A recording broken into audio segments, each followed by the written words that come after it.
Boa noite, Emily, tudo bem? Então vamos lá.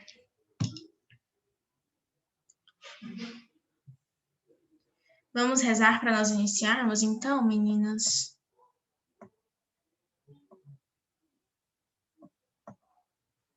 Aí. Pronto.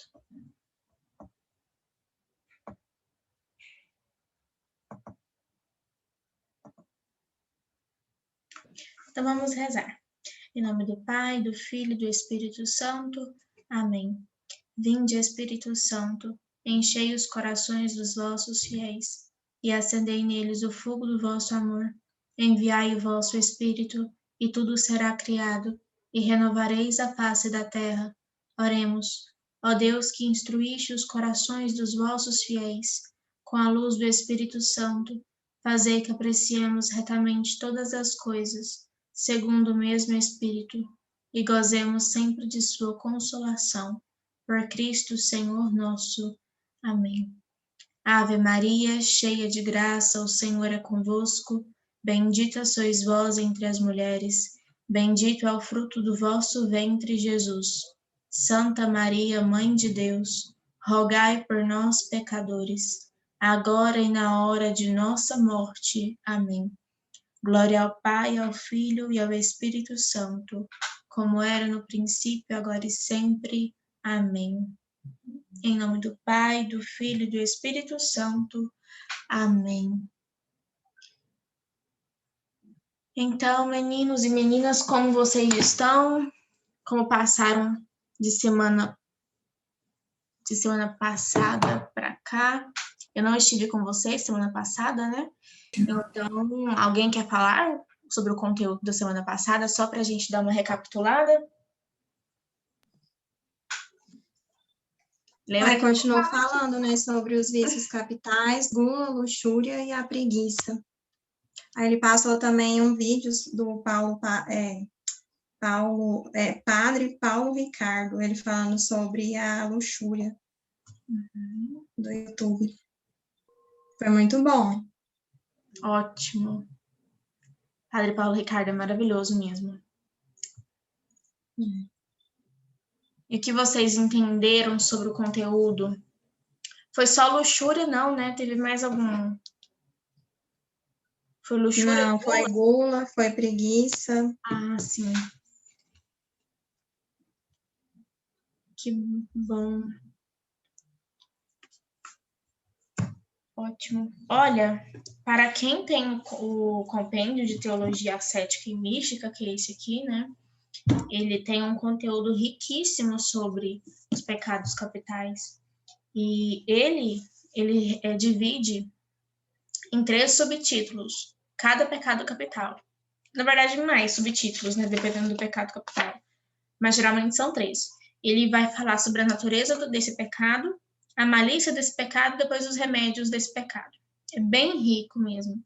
E em relação a... Deixa eu ver. Eu acho que eu já adicionei a pessoa que queria entrar. Tá. Deixa eu ver quem que estava querendo entrar aqui. Ah, o Victor já tá aqui. Então, uma coisa que ele que é muito interessante, eu só não li essa parte, mas eu acredito que no Tanqueray vai falar sobre isso. Que existe uma ligação entre a preguiça, a luxúria e a gula.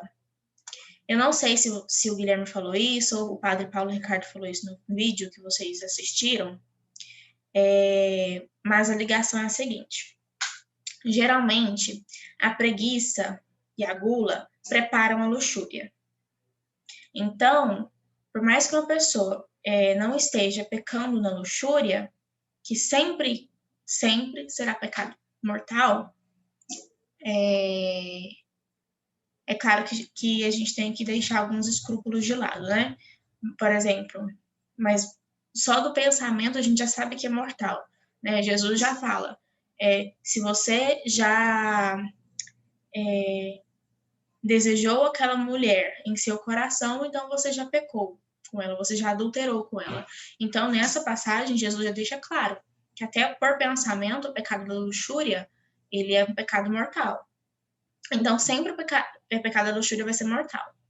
A não ser que, por alguma situação no pensamento, haja um semi-consentimento, mas você de fato não consentiu com aquele pensamento. Mas não tem que consentir mesmo com o pensamento. Assim, foi um semi-consentimento, foi um pensamento que veio, que você tentou fazer um raciocínio, o raciocínio demorou, tipo, né, não demorou, mas ele teve uma duração mais ou menos assim, que você, assim, às vezes a pessoa que teve um semi-consentimento, ela fica até tipo assim, meu Deus, será que eu caí ou não caí nesse pensamento, né? Então, para que não seja um pecado mortal, tem que ter esse semi-consentimento. Mas, se já ultrapassou o semi-consentimento, se a pessoa já consentiu, e o consentimento ele é uma coisa assim muito rápida mesmo. Uma reflexãozinha, uma coisinha sequer já considerado como consentimento. Por isso que, geralmente, todos os pecados que envolvem a luxúria, todos, na verdade, não, realmente são todos, não é geralmente, todos os pecados que envolvem a luxúria são pecados mortais, tá? A não ser nessa situação do semi-consentimento. Mas em toda vez será um pecado mortal. E aí, que ele fala que é muito interessante, é por exemplo, o que a gula faz?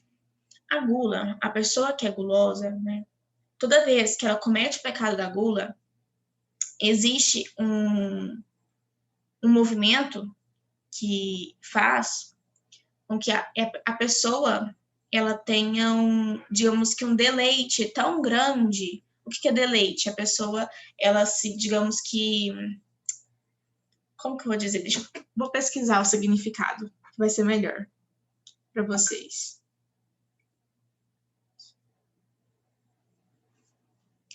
Aqui, sensação ou sentimento aprazível, satisfação, deleitamento, deleitação. Então, é uma sensação prazerosa. Então, esse deleite é uma sensação prazerosa. Então, a pessoa que comete o pecado da gula, né, às vezes pode ser até venial mesmo, mas a pessoa que comete esse pecado da gula, ela vai ter esse deleite, esse sentimento de prazer, né, esse movimento de prazer, que ele é comparável ao orgasmo mesmo na luxúria.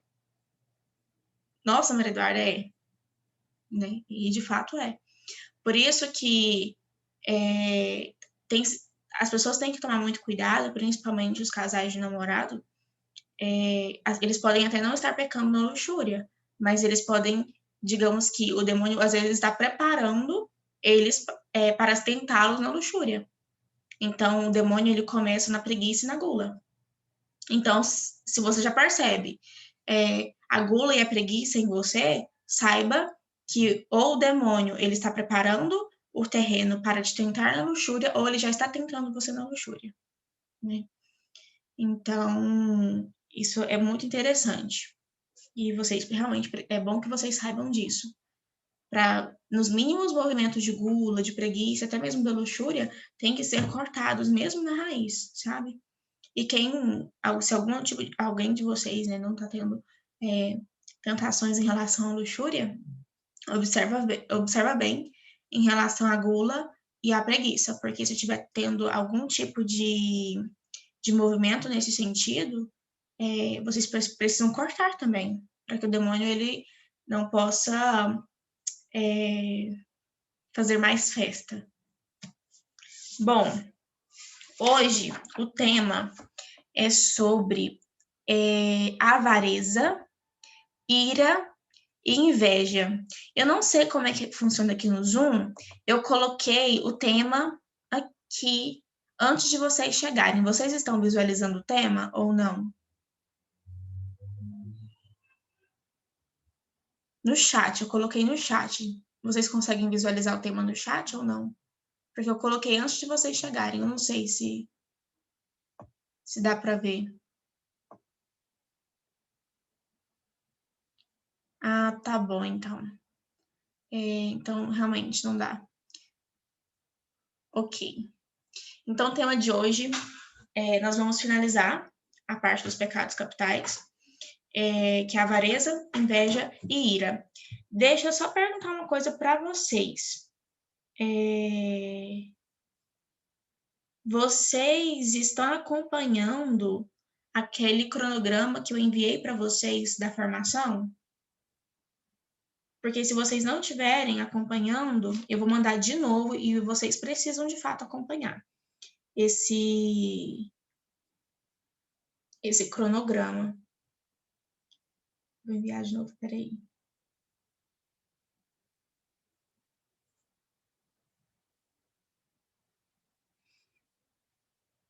Era para nós termos tido um encontro no dia 7,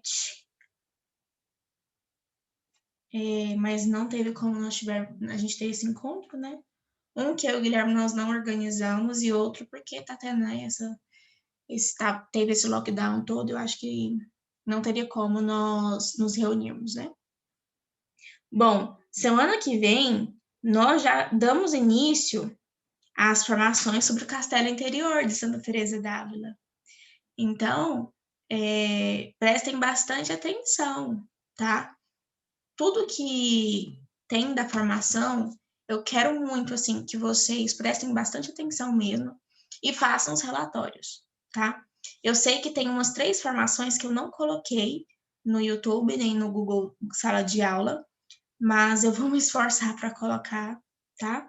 E quem não assistiu, assista. Quem já esqueceu o conteúdo, assista de novo, tá? E quem tem o compêndio de Teologia Ascética e Mística, por favor, não deixem para estudar só com o que eu passar aqui para vocês. Vão procurar lá no compêndio. Inclusive, eu nem vou passar a página para vocês, porque a maioria de vocês tem o compêndio da editora Eclésia, né? O meu é da Cultor de Livros e as páginas são totalmente diferentes. Então, não vou nem passar. Mas quem quiser, quem já tiver aí e quiser procurar no livro de vocês, nós vamos falar agora sobre a inveja, tá? Tá lá nos pecados capitais, deixa eu ver. No capítulo 4. Pelo menos tá aqui no meu livro, né? Capítulo 4. Vamos lá, então. A inveja. Diz aqui no Tanqueray. A inveja é ao mesmo tempo paixão e vício capital. Como paixão é uma espécie de tristeza profunda que se experimenta na sensibilidade à vista do bem que se observa nos outros. Esta impressão é acompanhada de uma constrição do coração que lhe diminui a atividade e produz um sentimento de angústia. Então, o que acontece? Na inveja, ele diz aqui, como paixão, o que acontece? A pessoa, né, ela vai experimentar essa espécie de tristeza profunda, e aí, pelo que ela observa, do bem dos outros. Então, se os outros têm algum tipo de bem, ela vai experimentar essa tristeza. E aí, fala, essa impressão é acompanhada de uma constrição do coração. E o que é essa constrição do coração? Essa constrição do coração é como se fosse um constrangimento. Então, a pessoa, existe esse constrangimento, que ele diminui a atividade e produz um sentimento de angústia. Então, a pessoa vai se angustiar pelo bem que o outro tem.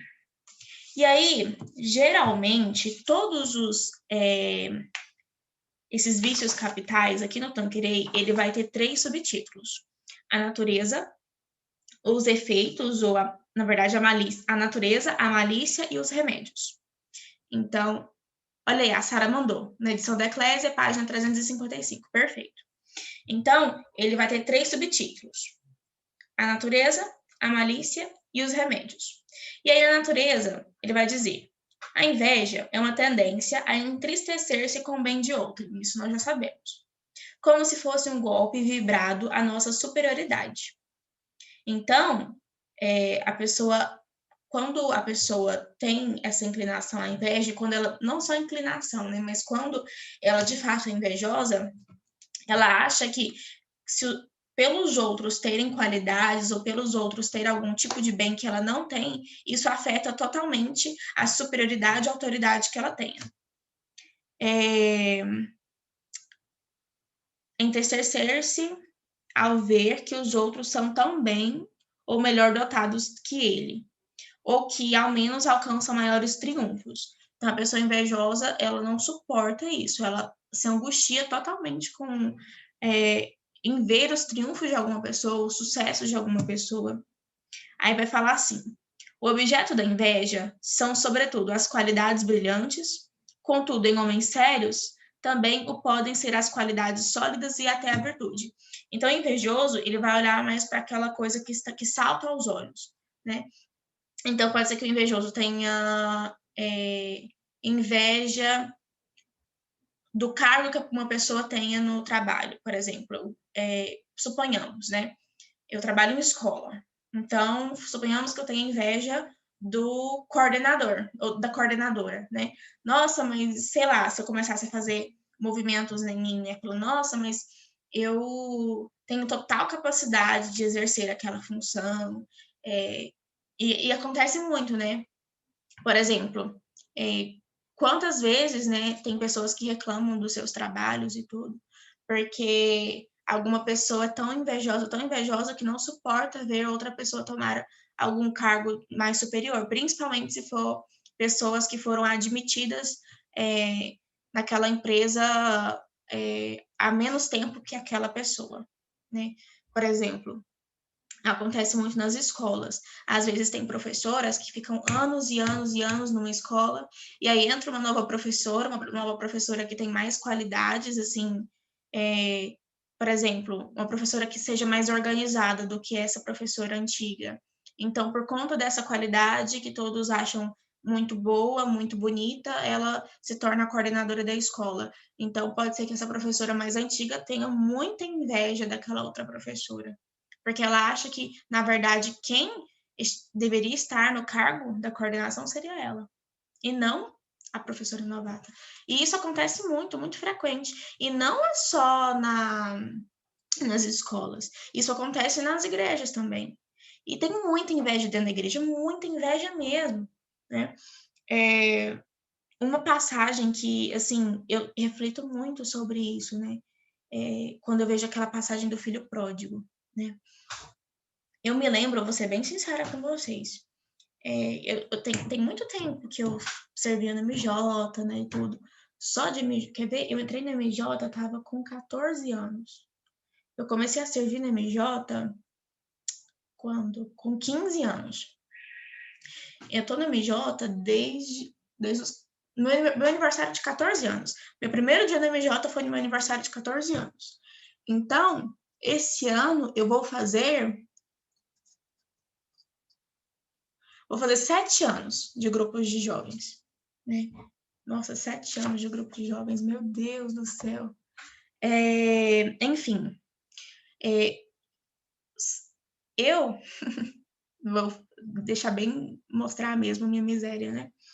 Eu ficava assim, às vezes chegava aquelas menininhas, e nem eram da igreja nem nada, e elas chegavam nos grupos de jovens, e aí elas já conseguiam um namorado.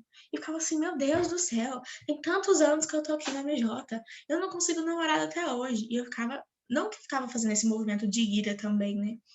Mas interiormente eu tinha alguns pequenos movimentos em relação a isso, sabe? E, enfim, aí eram movimentos de inveja, querendo ou não. Eram iniciais? Eram. Eu não me deleitei nesses movimentos, não, mas eram iniciais. Só que eu não sabia disso, né? Agora, estudando, eu percebia isso.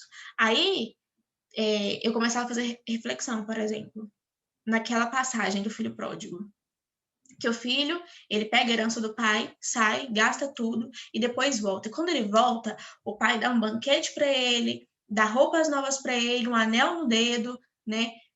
Mata um novilho gordo e faz uma festa toda. E eu ficava pensando, eu falei, nossa, Quantas vezes nós que somos de grupos de jovens, né, esses grupos de oração, às vezes chega pessoas novas no grupo, servos, e a gente fica, não, mas aquela pessoa não tem capacidade. Aí, às vezes, pode acontecer que aquela pessoa tome alguma coordenação. Pode ser que ela tome ou a coordenação total do grupo de jovens, ou essa pessoa toma a coordenação de algum dos ministérios, e aquela pessoa fica se mordendo. Os servos antigos, né? Pode ser que alguns ficam se mordendo de inveja, porque queriam estar naquela posição, porque almejavam estar naquela posição, né? E eu fiquei pensando nisso mesmo. E isso acontece muito nas igrejas, não é só em grupo de jovens, é grupo de casais, é dentro até entre os ministros, tudo dentro da igreja, tudo que tenha pessoas dentro da igreja, isso pode acontecer. Inclusive até entre sacerdotes isso pode acontecer. Então, nós temos que ter muito cuidado com esse tipo de coisa, né? Olha só, aí ele vai dizer assim mais embaixo. Manifesta-se este defeito pela mágoa que um sente ao ouvir louvar os outros, e então procura-se atenuar esses elogios, criticando os que são louvados. Então, nós temos que tomar muito cuidado com as críticas que nós fazemos. Eu não estou falando também para a gente ficar observando os outros. Ah, mas fulano está criticando porque o fulano é invejoso. Não. Tudo isso que eu estou falando para vocês, esses movimentos, é para nós olharmos para nós mesmos. Será que eu, às vezes, não tenho um movimento de inveja? Será que mesmo que seja mínimo, seja só um movimento, mesmo que eu não me deleite naquele pecado, mesmo que seja só uma pequena falta mesmo, mas será que eu não estou tendo um movimento da inveja? Então, a gente precisa olhar para nós e vermos se tem a possibilidade de ter esses movimentos, tá? Então, tudo isso é para vocês aprenderem, para vocês ensinarem, mas, sobretudo, para vocês olharem para si mesmos e verem se vocês têm isto, tá? Aí, ele vai dizer assim, mais embaixo. Ele fala que confunde-se muito a inveja e o ciúme. E aí, mais embaixo ainda, ele vai falar, numa palavra, tem-se inveja do bem de outrem e ciúme do seu próprio bem. Então, o que acontece? Para a gente não confundir mais inveja com ciúme. A inveja, eu me angustio porque a outra pessoa tem um bem que eu gostaria de ter. Ou só pelo sucesso que aquela pessoa tem em alguma coisa, eu já vou me angustiar. E já fico irritado, ou fico constrangido, ou fico, digamos, sensível à vista do bem do outro. No ciúme, eu vou querer, eu tenho tanto um amor excessivo por algo que eu tenho medo de perder aquela coisa. Ele diz até aqui, quer ver? Aqui, ó. O ciúme, quando se distinguem, define-se este como o amor excessivo do seu próprio bem, acompanhado do temor de que não seja arrebatado por outros. Então, exemplo. A Sara tem deixa eu ver, um carro, suponhamos, a Sara tem um carro. E o carro da Sara é um Celta, mas é um Celta lindo, vermelho, maravilhoso, brilhoso. E eu fico, nossa, mas eu não tenho um Celta. Eu quero um Celta, né? E eu fico com inveja, por quê? Porque ela tem um bem que eu não tenho. Eu quero aquele bem né? Então eu vou desejar aquele bem e a pessoa invejosa, né, que já se deleita na inveja, igual falou que muitas vezes ela vai recorrer às críticas àquela pessoa para diminuir ela, para ver se aquela angústia que ela sente dentro dela passa. No ciúme, o que vai acontecer? Eu tenho essa garrafinha. Nossa, mas essa garrafinha é preciosa demais para mim. E eu morro de medo que as pessoas venham e pegam a minha garrafinha e vão roubar a garrafinha de mim. Então, meu Deus, eu não posso nem ver alguém olhar para minha garrafinha. Eu tenho tanto ciúme da garrafinha que se eu ver uma pessoa olhando ou elogiar minha garrafinha, eu vou falar inveja, inveja, inveja, inveja. Né? Então, a gente tem que tomar cuidado com esse tipo de coisa. Então, vocês entenderam a diferença entre ciúme e inveja? Então, é isso aí, tá? E aí, ele vai falar mais uma diferença. A diferença entre a inveja e a emulação. A emulação é o quê? É um sentimento louvável que nos leva a imitar, igualar e, se possível for, a sobrepujar as qualidades dos outros, mas por meios leais. Então, o que ele quis dizer com isso? Ele quis dizer que, na inveja, eu vou querer o bem do próximo, mas além de querer o bem do próximo, eu vou me angustiar, eu vou ter esse constrangimento todo e vou desejar quase não só o mal para o próximo, mas eu vou querer diminuí-lo e humilhar o próximo pelo bem que ele tem. Na emulação, o que acontece? Suponhamos que... Vou usar a Sara de novo. Suponhamos que a Sara tem uma voz belíssima, a Sara canta maravilhosamente.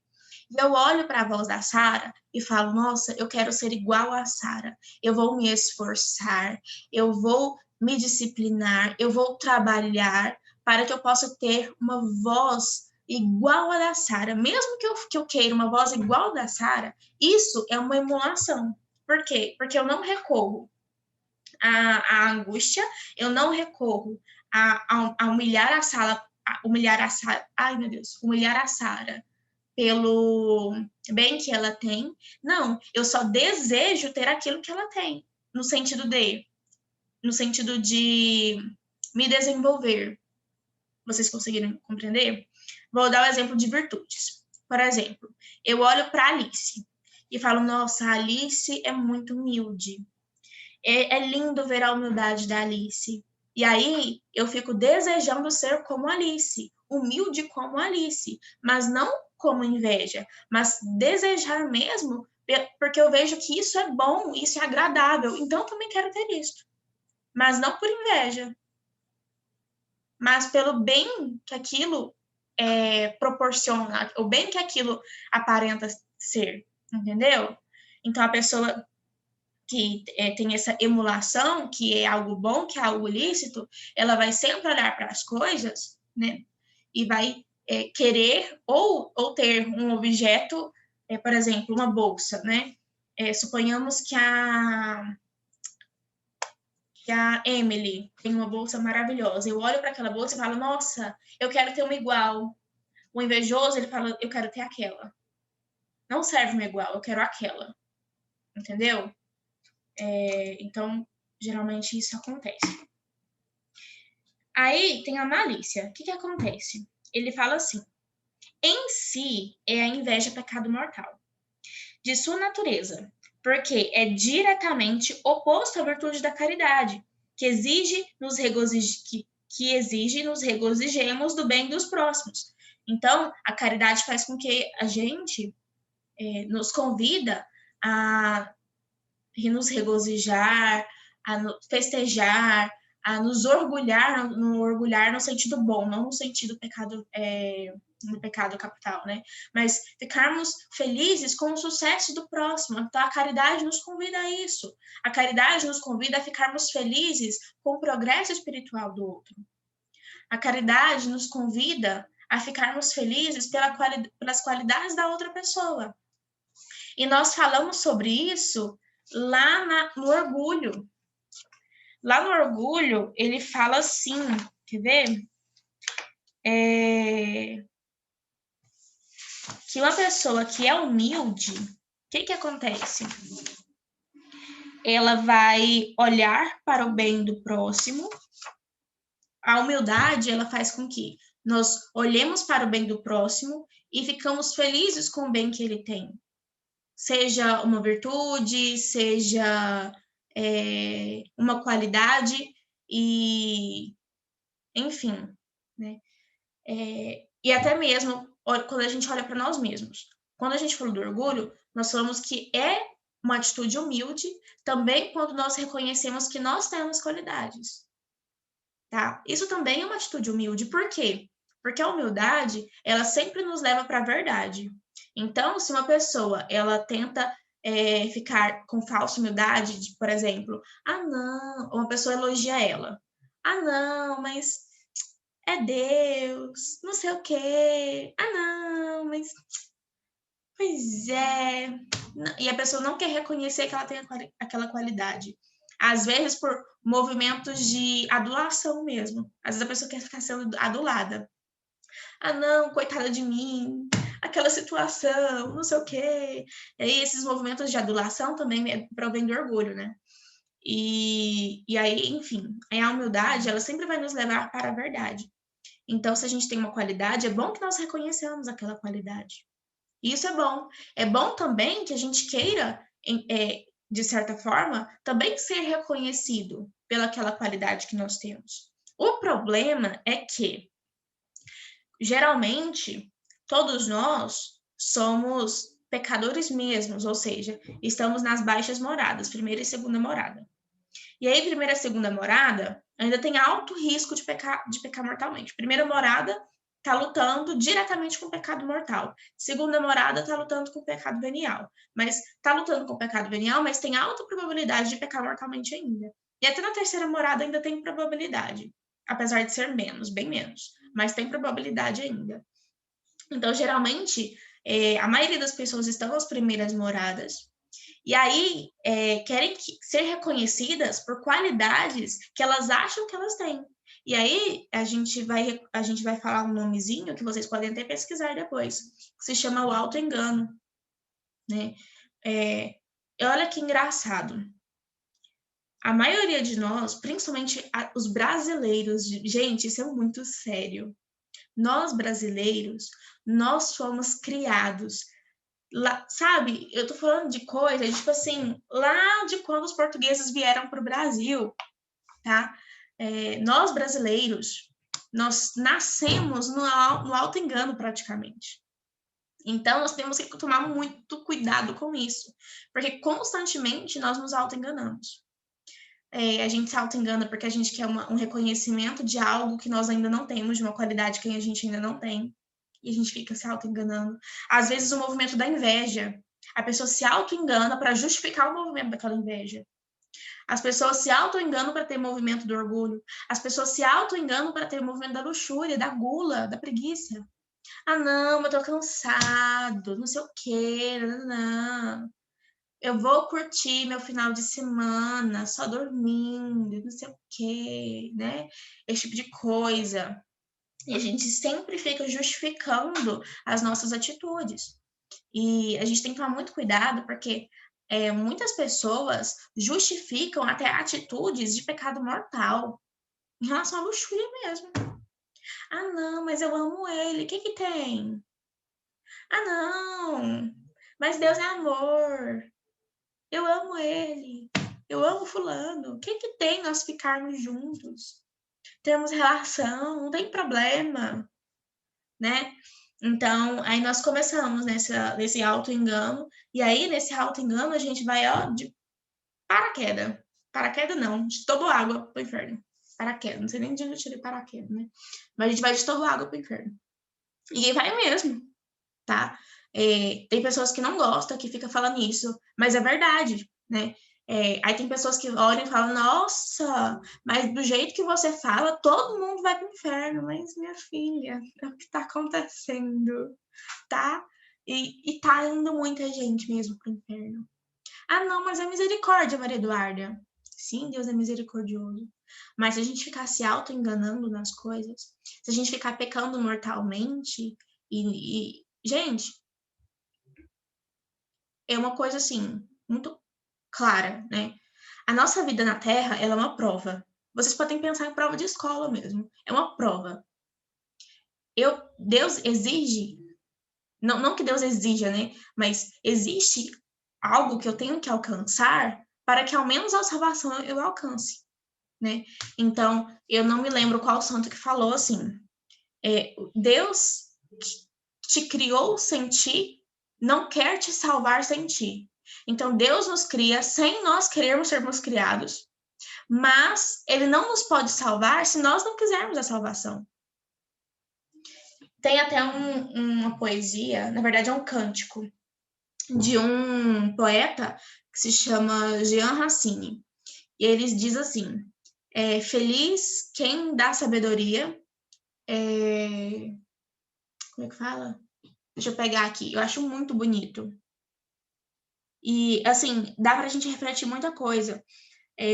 Se vocês forem pegar as poesias de Jean Racine, você fica assim, uau, que isso, né? Eu vou até colocar aqui para vocês lerem depois e para vocês estudarem em cima delas, porque assim, gente, é uma riqueza muito grande.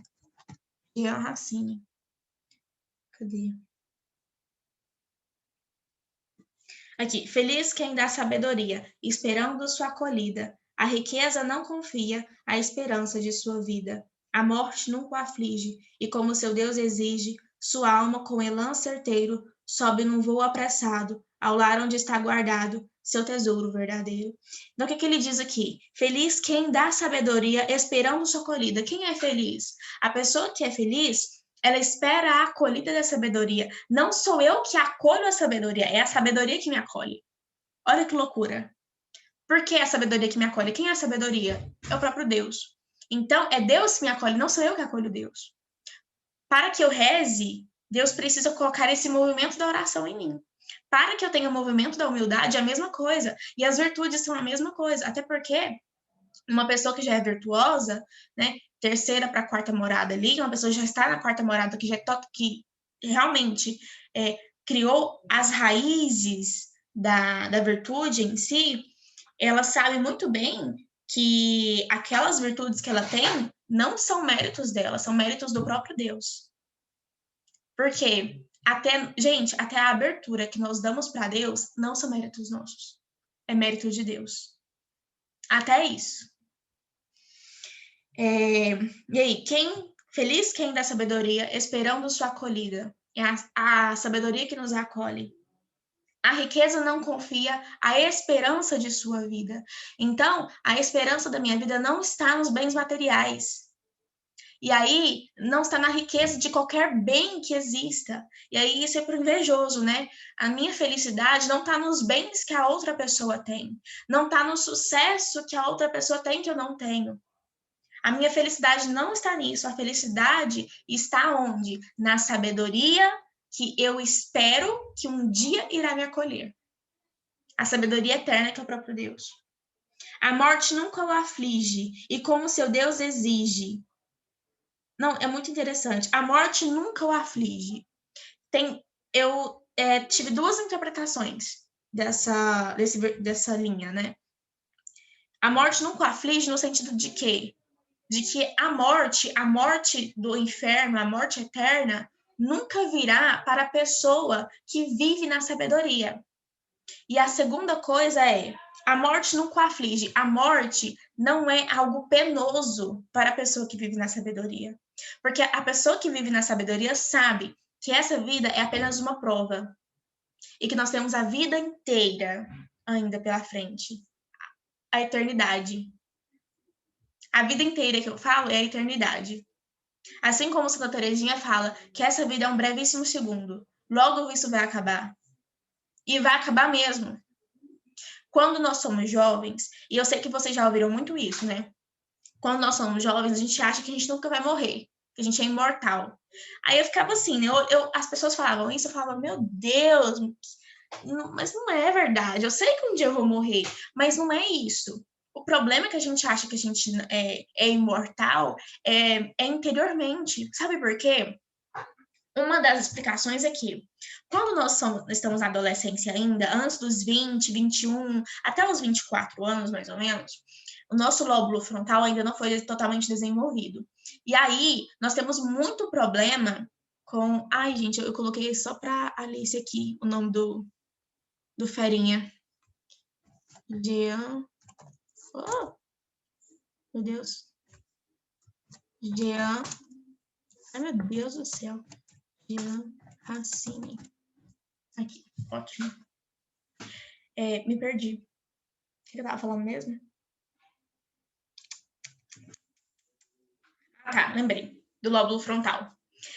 E aí, quando nós estamos na adolescência ainda, geralmente não, né? O nosso lóbulo frontal ainda não está totalmente desenvolvido. Então, nós temos muito problema para sabermos assim, na realidade, como o tempo passa. A gente acha que tudo vai demorar muito, a gente fica assim, nossa, cheguei no 9º ano do ensino fundamental, uau! Gente, esse ano vai demorar absurdamente. A gente fica assim, que isso? Eu lembro, gente, que quaresma, eu olhava para quaresma e falava, meu Deus, vai durar 500 anos, né? E hoje eu fico assim, meu Deus do céu, já passou 2 semanas, a gente está na 3ª semana da quaresma, misericórdia infinita. Eu tenho que prestar mais atenção nas minhas penitências. Eu já fico assim, meu Deus, 1 ano para mim já é uma coisa assim muito rápida.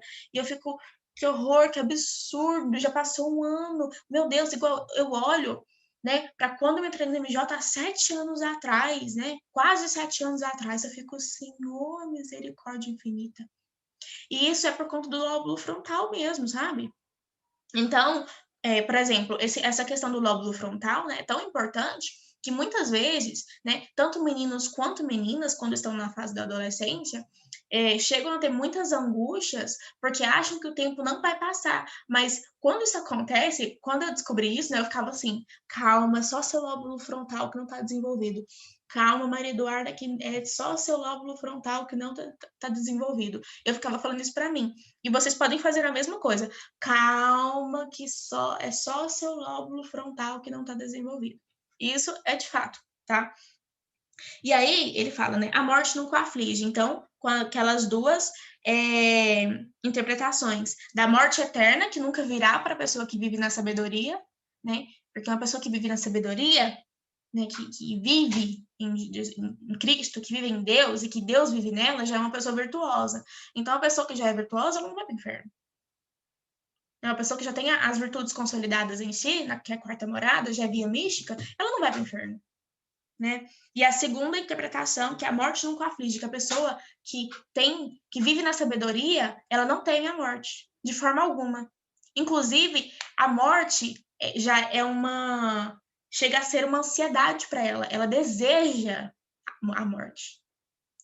Mas não deseja a morte como, né, uma pessoa suicida, né, que tem tendências suicidas, deseja a morte. Não. Ela deseja a morte porque ela sabe a felicidade que ela vai ter vivendo a vida eterna. Vivendo onde ela não sentirá mais as inclinações do pecado. Que ela vai poder amar a Deus totalmente. Totalmente. A sua alma vai estar inteiramente entregue a Deus, inteiramente unida a Deus, né?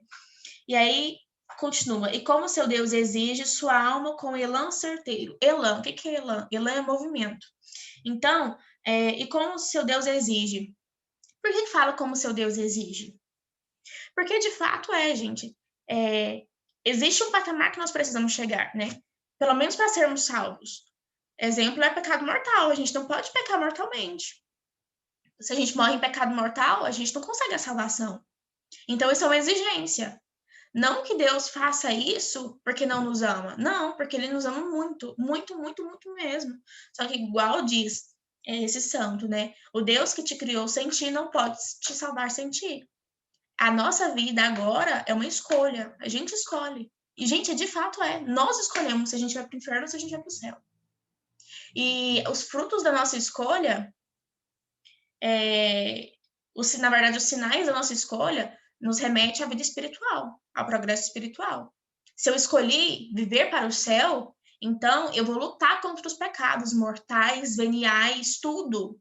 Até contra as impurezas, não, impureza é pecado mortal, né? Mas até contra as imperfeições. E o que é uma imperfeição, Maria Eduarda? Uma imperfeição, que geralmente na via mística, você praticamente já vai ter imperfeição, né? É você não fazer perfeitamente as coisas. Eu vou limpar essa cômoda. Então, por algum motivo, eu não limpei perfeitamente. Isso é uma imperfeição. Então, os santos lutam contra as imperfeições, praticamente. Então, eu preciso lutar contra os pecados mortais, contra os pecados veniais. E lá, futuramente, nós vamos lutar apenas contra as nossas imperfeições mesmo. Porque nós queremos nos unir totalmente a Deus, né? E como seu Deus exige sua alma com elan certeiro, sua alma com movimento certeiro, movimento bom, movimento certo. E qual é esse movimento certo? É o movimento da virtude.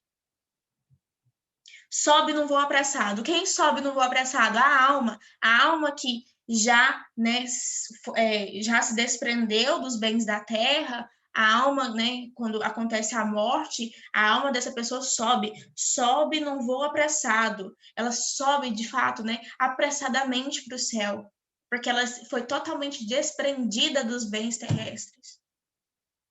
Essa é a alma do virtuoso, o virtuoso que não tem apego na terra, sobe apressadamente ao lar onde está guardado o seu tesouro verdadeiro.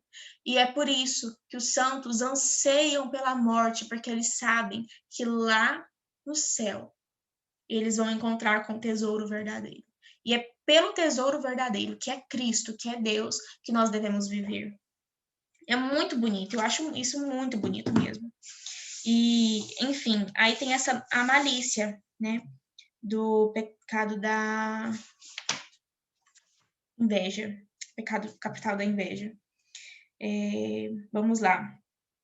Aí ele fala, né, em si, a inveja é um pecado mortal de sua natureza, porque é diretamente oposto à virtude da caridade, como nós falamos, que exige nos regozijemos do bem dos outros. Quanto mais importante é o bem que se inveja, tanto mais grave é o pecado, assim diz São Tomás. E ter inveja dos bens espirituais do próximo, entristecer-se dos seus progressos ou dos seus triunfos apostólicos é gravíssimo pecado. É isto verdade quando estes movimentos de inveja são plenamente consentidos. Quando a pessoa sabe que é inveja e mesmo assim ela pratica o movimento da inveja, querendo, né, consentido. Muitas vezes, porém não passam de impressões ou sentimentos irrefletidos, ou ao menos pouco refletidos e voluntários. Então, quando não passa de movimentos, de algo involuntário, algo que veio, que você percebeu que foi só um movimento daquela inveja querendo brotar, mas você não se deleitou nela, não teve sentimento de prazer na inveja, né? Então, isso é um pecado venial, ou dependendo da situação, é só uma falta, né? Então, vamos lá, nos seus efeitos. É a inveja, muitas vezes, sobremaneira culpável. Ela excita o sentimento de ódio, ou seja, quanto mais a pessoa inveja alguém ou algo, ela vai ter um sentimento de ódio àquela pessoa ou aquela coisa, né? Tende a semear divisões. Aí a gente vai lembrar daquela história de José, que os irmãos vendem ele, né, como escravo lá e tudo. Então, tem de semear divisões, e isso dentro da igreja, a gente já falou sobre isso, né? Impele a conquista imoderada das riquezas e das honras, para sobrepujar aqueles a quem tem inveja. Entrega-se o invejoso a excesso de trabalho, a manobras mais ou menos leais em que se encontra comprometida a honradez. Então, de alguma forma, o invejoso... não, eu ia falar outra coisa. Então, ele se entrega aos excessos de trabalho, a manobras mais ou menos leais em que se encontra comprometida a honradez. Então, ele vai procurar cada vez mais a honra, então vai tentar conquistar aquela honra. Perturba a alma do invejoso. Não há paz nem sossego enquanto se não consegue eclipsar, dominar os próprios rivais. E como é muito raro que se chegue a alcançá-los, vive-se em perpétuas angústias. Vamos lá ao exemplo de novo das professoras da escolinha. Então, tem lá a professora mais antiga da escolinha que nunca se tornou a coordenadora da escola. E aí, ela vai invejar as coordenadoras que vão se passando, né? E aí, ela vai ter esse ódio, ela vai semear divisões em relação à coordenadora, né? Vai tentar fazer com que as outras funcionárias da escola tenham alguma divisão, alguma coisa, alguma mágoa, alguma coisa assim em relação à coordenadora. Ela vai tentar trabalhar no sentido de conquistar mais honra. E aí, ela sempre vai se inquietar. Porque ela não vai ter mesmo sossego enquanto ela não conseguir aquele cargo da coordenadora, ou pelo menos que as pessoas a honrem mais que aquela coordenadora. Então, isso é o movimento invejoso. A pessoa que se consente mesmo com a inveja, ela vai chegar nesse nível aqui, de odiar muito, de odiar mesmo, de ódio, a pessoa que o invejoso tem, a inveja, né? E vai realmente humilhar aquela pessoa, vai fazer de tudo para ela conseguir superar aquela pessoa. E aí tem os remédios. Os remédios negativos consistem. E remédios negativos, o que significa negativos? Que nos traz mais esforço mesmo, sabe? Em desprezar os primeiros sentimentos de inveja ou ciúme que se levantam no coração, em os esmagar como coisa abjeta, à maneira de quem esmaga um réptil venenoso. Então, nós precisamos esmagar qualquer movimento, seja pequeno, seja grande, da inveja. Em dividir o pensamento para outra coisa qualquer. Tirar o pensamento mesmo da inveja e pensar, nossa, que garrafinha linda, nossa, mais uma formiga passou, nossa, mais um mosquitinho saiu voando, sei lá, fazer alguma coisa, né? E aí, quando o movimento da inveja já se arrefeceu, já acabou, a gente tem que refletir sobre aquele movimento, né? Ah, mas por que esse movimento veio e tudo? Que mais? Refletir mesmo, rezar aquele movimento, né? Refletir, então, as qualidades do próximo, né? Refletir, então, que as qualidades do próximo não diminuem as nossas, antes nos são incentivo para as imitar. Então, vou olhar, né? Então, o que essa professora, né, tem que fazer? Nossa, vamos ver, né, quais as qualidades que essa coordenadora tem. Nossa, mas ela tá lá porque realmente ela é uma pessoa muito boa, né? Tem muitas qualidades, muito organizada, muito certa com as coisas, né? Então, e olha para mim, né? Nossa, eu não sou tão organizada quanto ela. Então, eu vou com um movimento de emulação, de querer ser também parecida como ela, mas com um movimento lícito mesmo, né? De querer ser como ela, como admiração àquilo, né? Aquilo que é bom. Eu quero ser como ela, então eu vou trabalhar para que eu possa me parecer com aquela pessoa, porque aquilo é bom, ela tem uma qualidade boa, né? E aí nós temos os meios positivos, os esforços, entre aspas, positivos, né? Que são, primeiro, tira-se da nossa incorporação com Cristo. Então, o que ele vai dizer aqui? Ele vai resumir dizendo que nós que fazemos parte do corpo de Cristo, se uma pessoa tem uma virtude, o que eu tenho que fazer? Eu tenho que ver aquela virtude e ver que, exemplo, imagina o corpo. Se a mão está saudável, eu preciso ficar feliz porque a mão está saudável. Entende?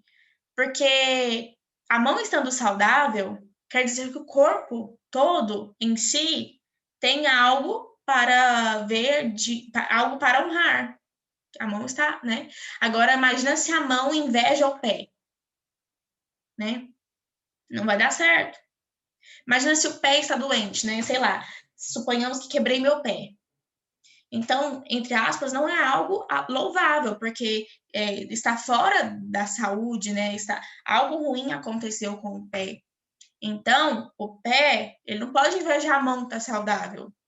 Ele tem que olhar para a mão que está saudável, que foi cuidadosa. Então, ele vai querer adquirir as boas virtudes, os bons hábitos que a mão teve, de ser cuidadosa, né? De limpar a unha, fazer a unha, né? O pé vai falar, interessante, fazer a unha, legal, né? Vocês entenderam? Então, ele vai dizer que nós devemos nos regozijar quando os nossos irmãos em Cristo têm virtudes, têm qualidades que nós não temos. Nós precisamos olhar e admirar e também querer praticar, mas precisamos nos regozijar, porque se um irmão de comunidade, né, um irmão em Cristo tem uma boa qualidade, quer dizer que é um ganho para mim também. Porque quanto mais nós somos bons, e as pessoas realmente cristãs, né, são boas, tanto mais nós vamos ver que a nossa igreja vai se desenvolver, não é a igreja mesmo. Eu falo a igreja, as pessoas vão se desenvolver, né?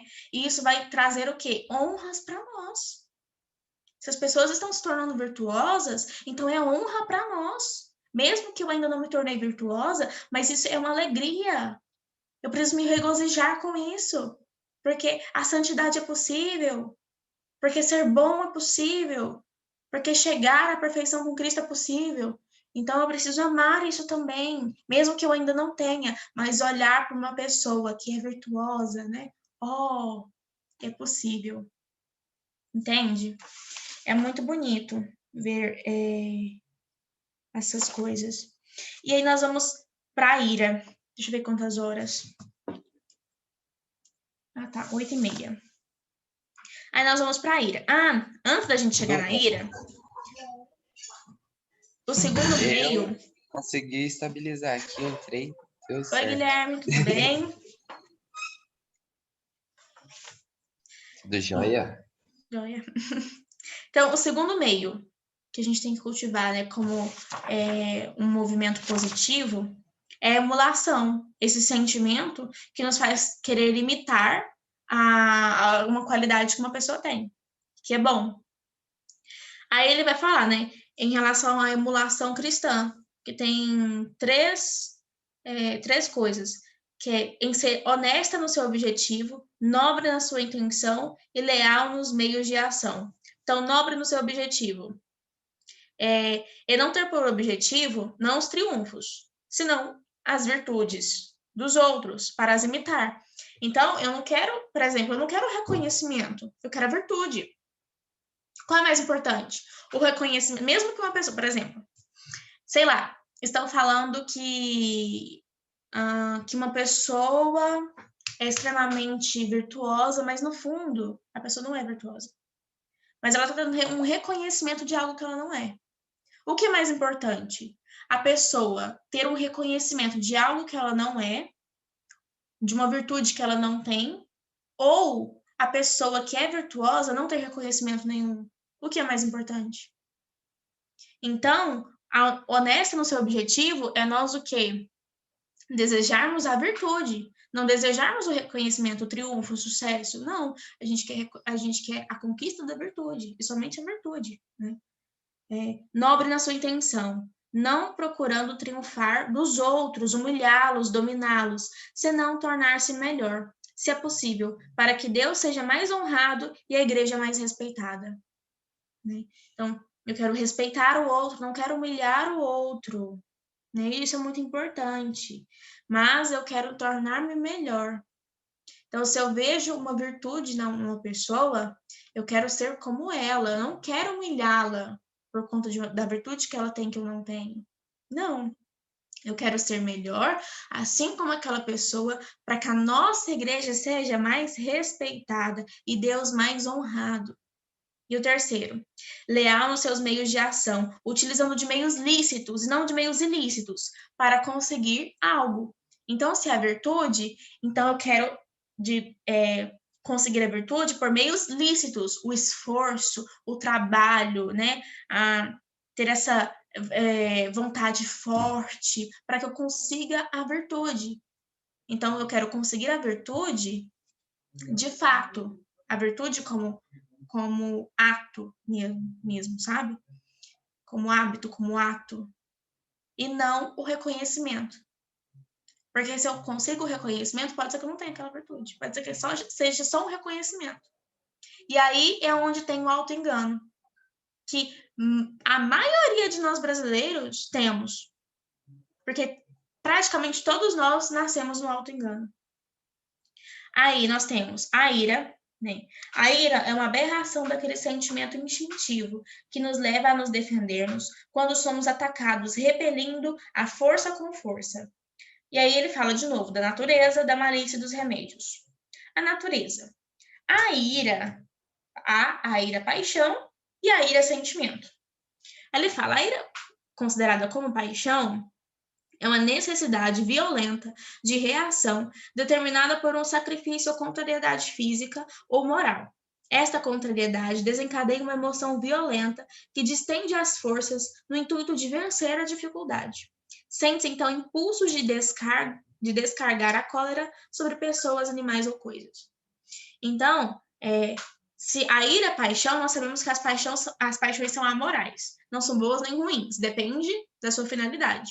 Então, se eu tenho um movimento de ira contra o pecado, é algo bom. Mas se eu tenho um movimento de ira por conta da inveja, é algo ruim. Distém-se duas formas principais. Essa aqui, gente, é top. A cólera rubra ou expansiva nos fortes, e a cólera branda e pálida ou espasmódica nos fracos. E aí a gente pode diferenciar, se eu estiver bem lembrada, a cólera rubra, né, que é essa cólera dos fortes, é mais dos temperamentos colérico e sanguíneo. E a cólera branca ou a pálida é dos temperamentos melancólico e fleumático. Se eu não estiver muito enganada, mas eu acho que é isso mesmo, tá? Na primeira, bate o coração com violência e impele o sangue para a periferia, né? A cabeça. Acelera-se a respiração, purpureia-se o rosto, incha o pescoço, descenha-se as veias sobre a pele, eriçam os cabelos, faísca o olhar, salta das órbitas pupilas, dilata-se as narinas, enrouquece a voz, extracortada e exuberante. Então a pessoa fica assim, o colérico, né? Vocês já imaginaram, né? Viu a imagem do colérico todo de cólera? Pois é, essa é a cólera rubra. E aí, olha só, aumenta a força muscular, todo o corpo se distende para a luta e o gesto irresistível fere, quebranta ou afasta violentamente o obstáculo. Por isso, às vezes, a gente acha, assim, os coléricos, né, que não são ordenados, que não são virtuosos, pessoas extremamente grossas, pessoas que, assim, não têm respeito nenhum, né? Então, a gente fica assim, a gente fica espantado mesmo, né? Nunca... Yasmin, você não é colérica? Não, Yasmin. Ah, não, você... Mas você é mais sanguínea. Você é mais sanguínea. Mas se bem que o sanguíneo também tem essa cólera rubra. Mas não precisa ter todos esses movimentos, não, tá? Ah, é mesmo. Mas não precisa ter esses movimentos, não precisa ser todos esses movimentos. Mas, geralmente, igual, né? O rosto ficar vermelho, né? Fica de raiva. Ou não precisa necessariamente também ter esses movimentos externos, né? Assim, corpóreos, né? Mas só da pessoa que já é mais extrovertida, que tem essa cólera rubra, quando acontece alguma coisa, ela bate de frente. Esse de bater de frente é do sanguíneo e do colérico. O melancólico, ele só vai bater de frente depois de tempo de reflexão. Ele vai refletir, vai pensar, vai moer, e passa a cana, depois passa a cana de novo no moinho, vai passando, e passa de novo. Aí depois ele vai e bate de frente. Mas sanguíneo e colérico não, é na hora, pá, puf. Entendeu? Aí na cólera branca. Conseguiu entender, Yasmin?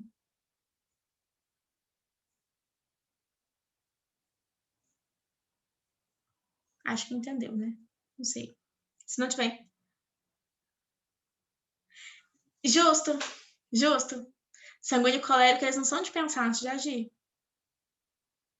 Por isso que ele fala tudo isso, né? Essa respiração se acelera, né? Dá uma palpitação no coração, aquele negócio que você fica uma luta, né? E aí, a cólera branca. Contrai-se o coração. Torne-se a respiração difícil. Cobre-se a face de palidez extrema. Gente, goteja a fronte de suor frio. Cerra-se as maxilas. Guarda-se um silêncio impressionante. Mas a agitação contida no interior acaba por estabalar brutalmente, descarregando-se por meio de golpes violentos. Então, a pessoa que tem esse melancólico fleumático, eles ficam interiormente irados. Só que eles descontam muito, tipo, interiormente mesmo, eles não fazem movimentos exteriores. O sanguíneo e o colérico, não, eles são bem mais explosivos, né, no sentido de explosivos externamente. Melancólico e fleumático não são. E, gente, a pior situação assim, que eu já vi que me aconteceu disso foi uma vez que eu tive um professor de filosofia, ele começou a falar que Deus que criou o mal. Moço, eu estava frio. Gente, eu fiquei branca. Até que um momento, assim, você tem que lutar muito mesmo contra esse silêncio, porque parece que, assim, que a sua mandíbula nem mexe, sabe? Eu cheguei a gaguejar porque eu não conseguia falar, sabe?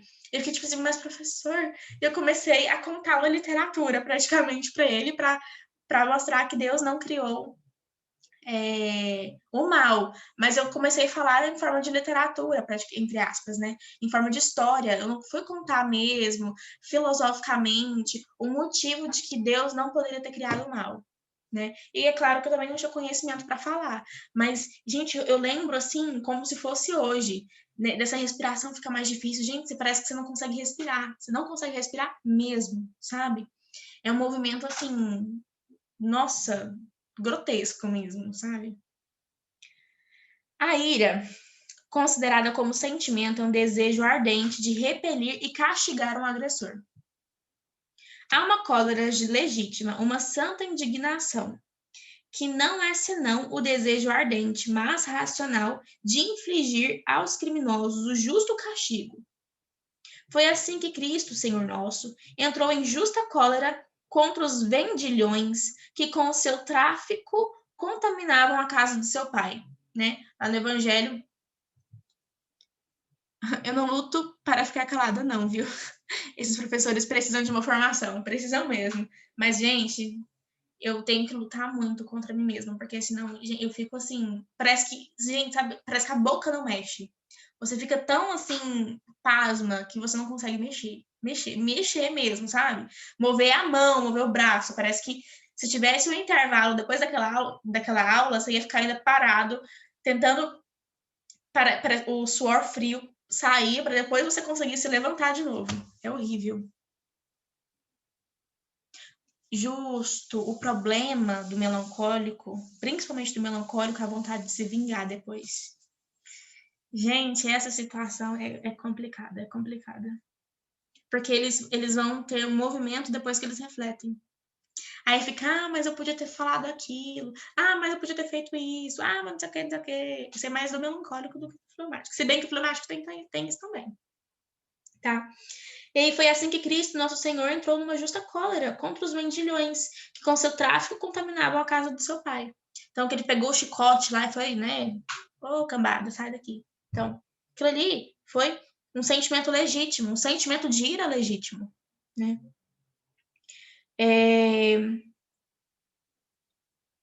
Então, o sumo sacerdote Eli, pelo contrário, foi severamente censurado por não ter reprimido o mau procedimento dos seus filhos.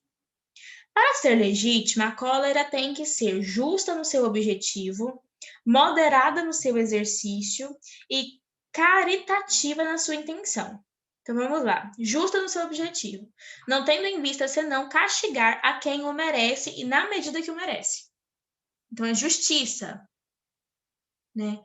Então, de início a gente acha que é 2 pesos, 2 medidas, mas calma lá. Moderada no seu exercício, não indo mais longe do que reclama a ofensa cometida, e seguindo a ordem que demanda a justiça. Até aí a gente também acha que é 2 pesos, 2 medidas, né?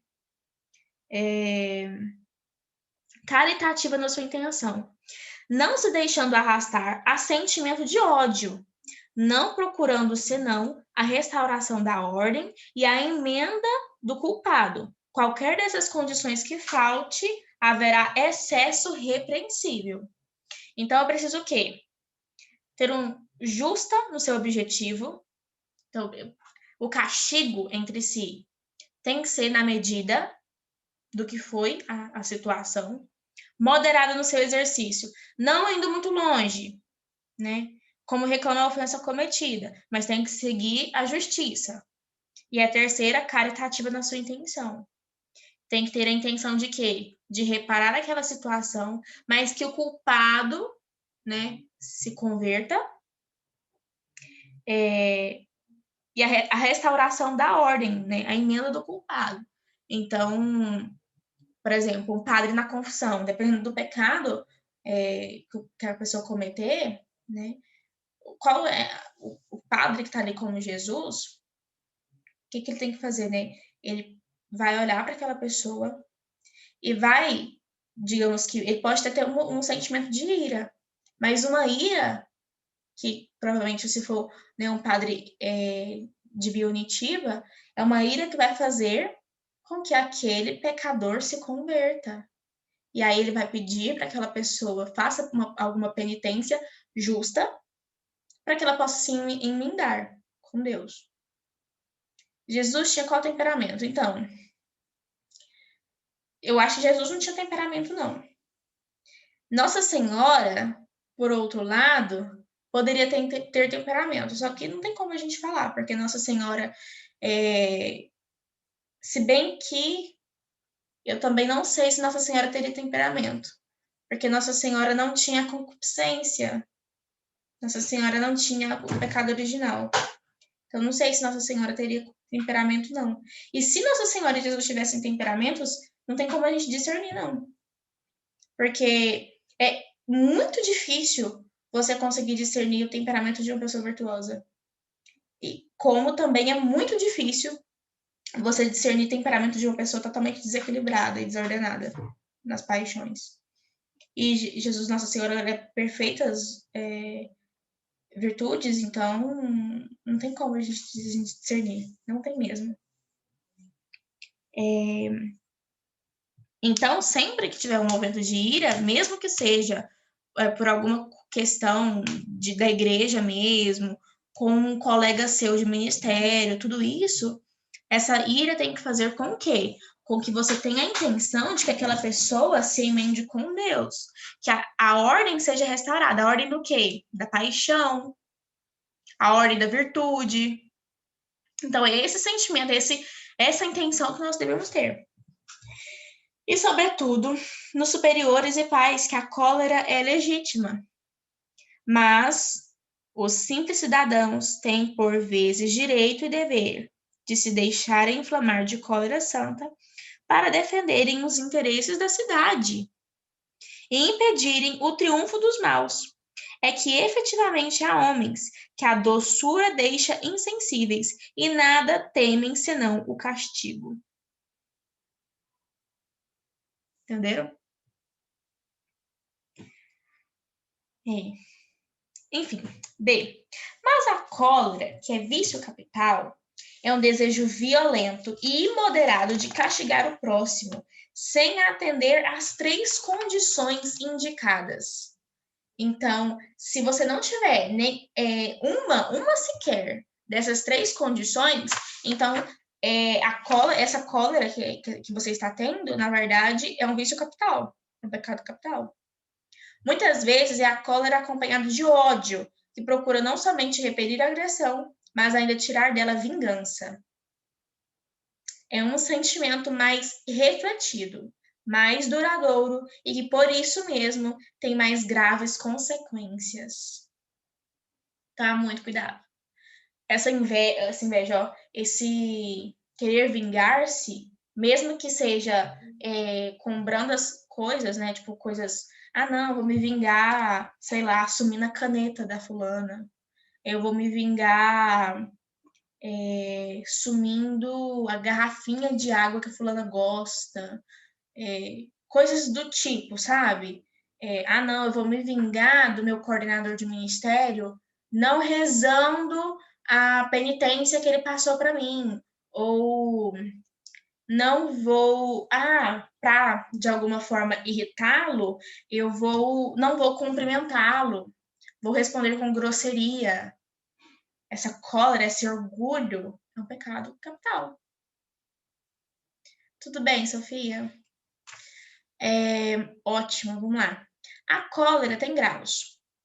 Ao princípio, apenas um movimento de impaciência, mostra-se mau humor, a primeira contrariedade, ou primeiro revés. Depois é arrebatamento, que faz que se irrite desmedidamente e manifeste o descontentamento com gestos desordenados.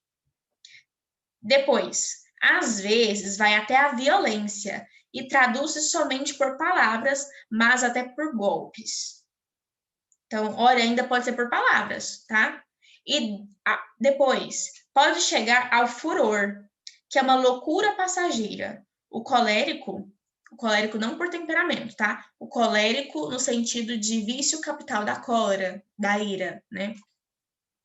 Nesse caso, já não é o senhor de si mesmo, mas deixa-se arrebatar a palavras incoerentes, a gestos tão desordenados, que antes se diriam um verdadeiro acesso de loucura. Enfim, degenera, por vezes, em ódio implacável, que não respira mais que vingança, e vai até desejar a morte do adversário. Importa discernir estes graus para apreciar a sua malícia. Não apreciar de admirar, tá? Mas para discernir essa malícia. Gente, olha que terrível, né? Isso tudo é a natureza da ira. Aí lá a malícia da ira. Em si mesma, pode sugerir ainda várias distinções. Quando a cólera é simplesmente um movimento transitório de paixão, é de sua natureza pecado venial. Porque então há excesso na maneira por que ela se exerce. Neste sentido, que ultrapassa a medida, mas não há, assim, o supomos, violação das grandes virtudes da justiça ou da caridade. É um excesso de maneira, mas que não vai ferir a caridade, digamos assim, né? Resumindo. Há casos, contudo, em que é tal excesso que o colérico, a pessoa que está desse vício capital, né? Ou que, na verdade, aqui não é vício capital, né? Que ainda é paixão, né? Não é vício ainda. O colérico perde o domínio de si mesmo e se deixa arrastar a graves insultos contra o próximo. Se esses movimentos, posto que passionais são deliberados e voluntários, né? Eu quis fazer aquilo, constituem falta grave. Muitas vezes, porém, não passam de semi-voluntários. Então, às vezes, a pessoa só tem um impulso daquela ira. Não chega a ser uma ira de fato, de você faltar com caridade e você persistir naquela ira. Geralmente isso não acontece. Quando é paixão, né? A cólera, que chega a ódio e rancor, quando é deliberada e voluntária, eu quis e vou fazer, né? Deliberada, vou fazer mesmo. Tipo, sempre faço o quanto eu quiser, entre aspas, assim, né? É pecado mortal de sua natureza, porque viola gravemente a caridade e muitas vezes a justiça, né? O que nós falamos lá em cima. É nesse sentido que nosso Senhor Jesus Cristo disse: todo aquele que se ira contra seu irmão será réu no juízo. E o que disser a seu irmão, raca, será réu no concílio. E o que lhe chama insensato será réu do fogo do inferno. Mas se o movimento de ódio não é deliberado, que não é voluntário, né? Ou se lhe dá senão consentimento imperfeito, não passará de leve a falha.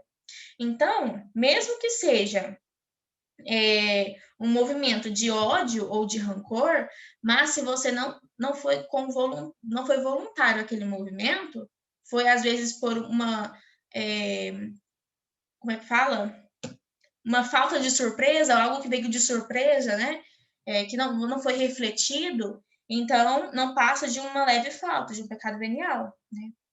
Os efeitos da cólera, quando não são reprimidos, são às vezes terríveis.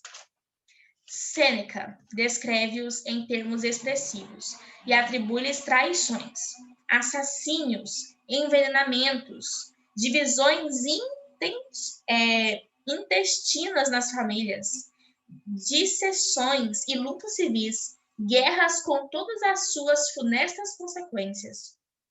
Ainda quando não chega a tais excessos, é fonte de um sem número de faltas, porque nos faz perder o senhorio de nós mesmos e, em particular, perturba a paz das famílias e cria inimizades tremendas.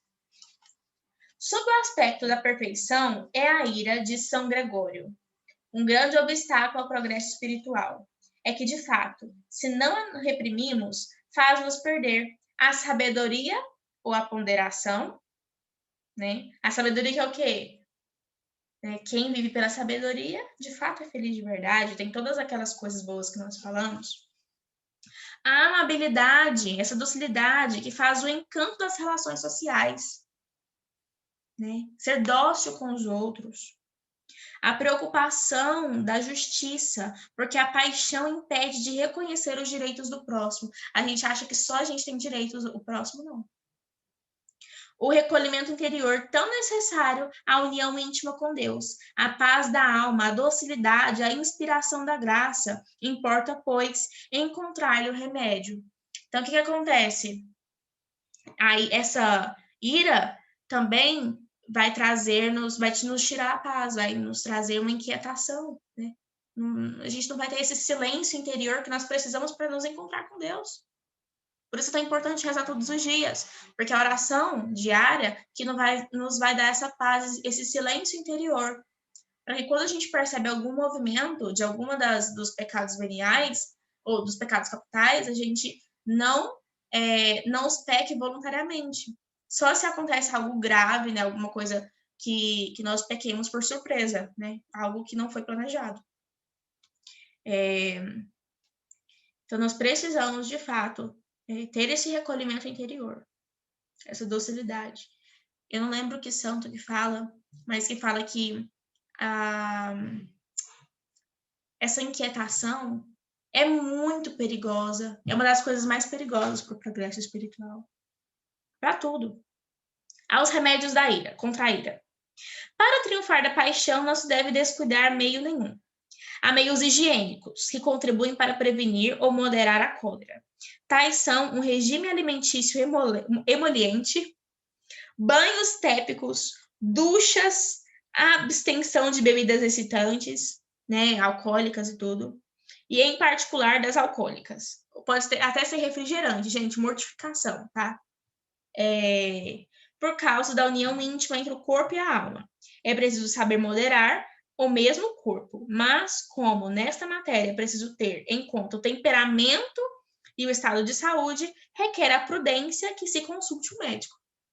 Então, você tem que consultar o médico para saber se a saúde está boa, se esse impulso gira, não vem de alguma coisa que a sua saúde está comprometida, né?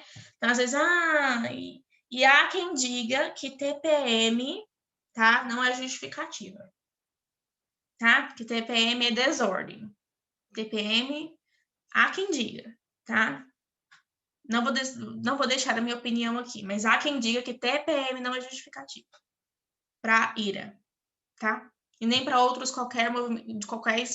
quaisquer movimentos desordenados. Então, tomar banhos frios, né? Fazer mortificações corpóreas mesmo. Outra coisa, tem os remédios morais. São ainda melhores. Para prevenir a cólera, é bom acostumar-nos a refletir antes de fazer qualquer coisa, para não nos deixarmos dominar pelos primeiros ímpetos da paixão. Trabalho de longa duração, mas eficacíssimo. Quando essa paixão, a despeito de todas as cautelas, nos sobressaltou o coração, que é algo que vem de surpresa, melhor é sacudi-la com presteza que querer negociar com ela. É tipo cortar e pronto.